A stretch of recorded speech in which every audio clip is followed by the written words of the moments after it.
Qaysi tuzning dissotsialanishidan olingan anionlar soni kationlar sonidan 2 marta ko'p. Suvning dissotsilanishi hisobga olinmasin.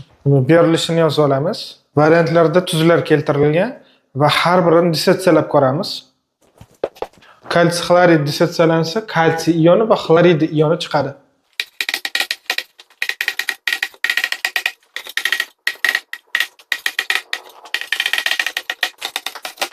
Demak, kationlar va anionlar hosil bo'larkan. Kationlar plus zaryadlangan, anionlar minus zaryadlangan, manfiy zaryadlangan. Demak, kalsiy xloriddan kation bitta chiqar ekan, chunki koeffitsiyenti 1. Anion 2 ta. Koeffitsiyenti 2, 2 ta xlor. Demak, 2 ta anion chiqadi. Natriy 3 ta. Demak, 3 ta kation, bitta anion.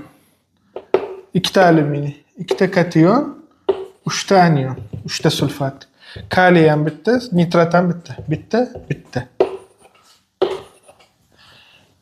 Endi anionlar soni kationlarda 2 marta ko'p deyapti. 2 ni 1 ga bo'lsa 2 marta ko'p ekan anionlar soni kationlarda. To'g'ri kelyapti.